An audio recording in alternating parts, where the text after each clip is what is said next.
Okay, I'm out in front of the Bedrock house and just want to give you a view of the neighborhood. It's pretty quiet back here. Lots of nicer, pretty similar homes, some two-story places, but there's a prop plane flying around, but that's probably not a normal occurrence. But anyhow,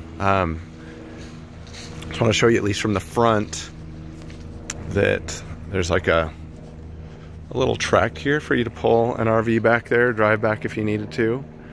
And here's your house. I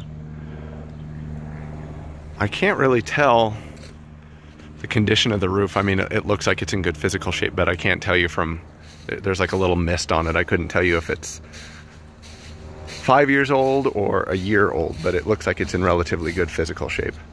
And house right next door.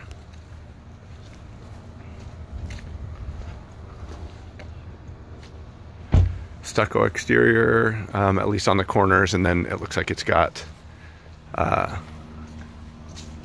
it's like a manufactured wood siding everywhere else. But as you walk in, there's this window for the garage and your entryway. Actually, it's pretty nice. There's a nice cover for the entryway. And as you walk in, you've got, it looks like they put new carpet throughout. And then in the entryway, you've got, it's probably 10 by 6 feet or so, but a wood flooring. This is oak flooring in the entryway, and it's not in bad physical shape. It's just, it probably could stand to be refinished at some point in the future. It's been walked on a lot. But as you walk in, immediately to my left over here is the kitchen. It's kind of closed off, and there's a dining space back there. Your living room, there's a gas fireplace back in the corner. This living room, at least from this little doorway here that goes into your dining room to the fireplace, is probably 15 feet. And then from where I'm standing in the entry to that back door is probably about 18 feet. So it's a good sized room, and there's a little bump out here, just a little extra space. So it's not a square room. There's kind of a jog there by that door. But anyhow, obviously kitchen and garage and everything are to the left, and all the bedrooms are off here to the right. So I'm going to head down this way to start. So this first door here is just a little linen closet. And then the door on the right, the opposite side of the hall, is a coat closet.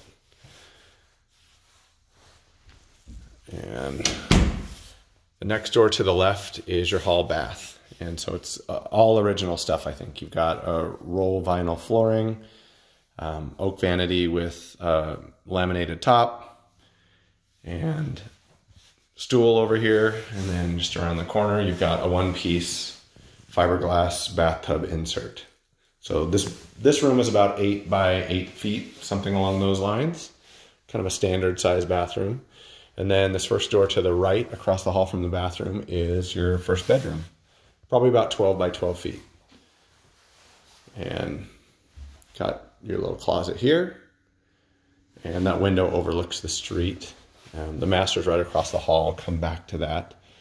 There's another little linen closet here at the end of the hall. Look at that. And then you've got your second bedroom over here. Window overlooking the street, and it's basically a mirror image of that last bedroom. And you've got your crawl space accesses in that closet. Then for the master across the hall, it's got double doors, so a nice big wide opening. And it's a good size room, probably 15 by 15 feet, something like that. Your windows overlooking the side yard and the backyard. Walk-in closet over here, which it's about 6 by 8 feet.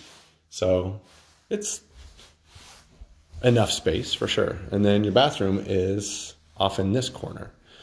So right when you walk into the bathroom, you can see it's got original roll vinyl flooring, and then like a stand-up, or I guess a sit-down tub here. So it's got a tile surround, and it's one of these tubs where you can walk in and sit down and close the door and fill it up. There's enough space there if you wanted. I'm sure you could put like a different bathtub in there. But right across from there, there obviously was a modification at one time. There's a pocket door here that doesn't truly close off to the toilet. So there's a little nook here for the toilet, but your closet door, as you can see, that pocket door doesn't really obscure you from anything. Anyhow, and then further down here, you've got an 8-foot vanity, 2 sinks, and there's a shower in here with a fiberglass insert. And that's 3 by 3 feet.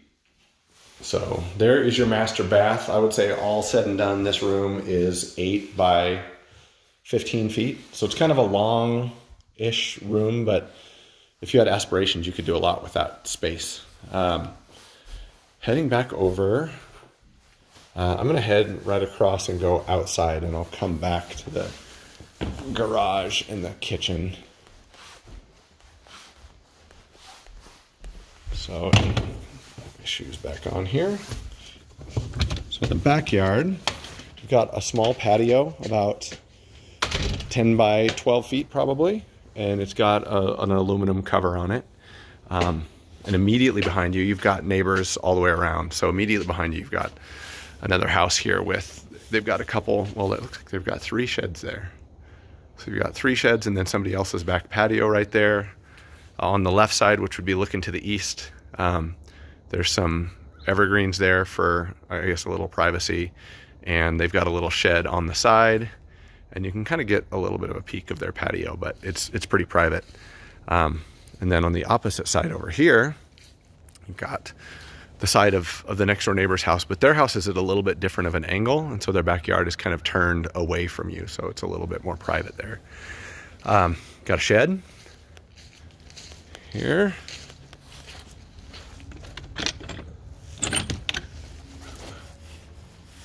So it's a framed shed. It's a decent quality one. This is, let's see, you got 2, so it's 10 by 12 about. So lots of storage in there.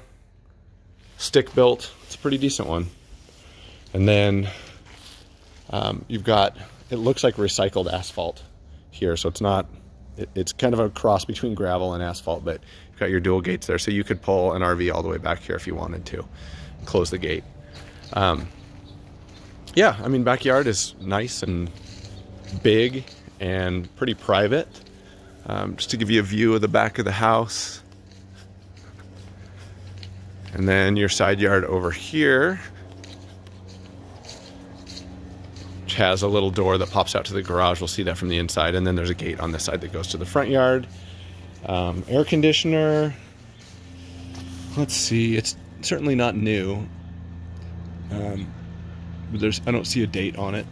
We'll go check. I looked at the furnace, and I'm guessing those were probably installed at the same time, so we'll go take a look at that in the garage. So coming back through, it looks like they probably had a dog that wanted to get in fairly often. The trim is a little bit damaged there. Okay, so coming back into the house, directly to my right here, you can walk through this little opening, and you have a dining space here. Just kind of like a little nook for a dining room table. And this space, all said and done, is probably about 10 by 10 feet, separate from the kitchen. And then here's your kitchen over here. There's not a ton of cabinet space. Just got this bank of cabinets and countertop. From the edge of this counter to the wall, it's about 6 feet. And then about 10 feet going that opposite direction, including the oven. No refrigerator here, so you'd need a refrigerator. And then there's a pantry right here. So a little bit of extra storage. So I'll give you a view of the kitchen from the other direction here.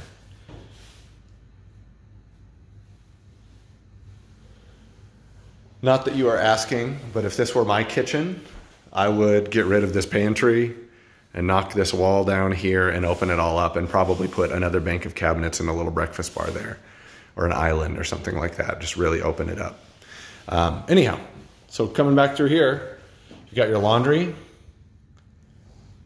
and here's your door to the garage. And then just to the left as you walk in, there's some additional storage. There's another crawl space access underneath there, and there's another closet here. So this is a pretty good size room for laundry. It's about 6 by 12. And then here's your garage. So they've got some of this, I can't remember the name of it, but these boards along the wall here that you can hang stuff from. A little bit of storage. It's extra deep, so there's certainly enough room in the back here for a workshop or something like that. You could definitely fit 2 cars in here plus whatever else you wanted. And then here is your HVAC system. So this guy was installed in 2012, probably the same time as the air conditioner, I would guess. And then your water heater is also a gas water heater, and it was installed in 2015. So they're relatively new, and it looks like you've got a water softening system there as well. And then here's that door that I pointed out when we were outside. You got a sprinkler system. There's your controls, and here is your main panel for electrical. It's got a 100 amp panel on there, so I just checked that. And then you've got openers for both garage doors. The ceilings are pretty high in here as well. So there, you could store stuff up against the ceiling if you installed some shelves, and then there's an access to the attic space there as well. So it's a nice, quiet neighborhood and a well-kept house. It probably could still use a little bit of updating if you chose to do so, but it's a nice place. There you go.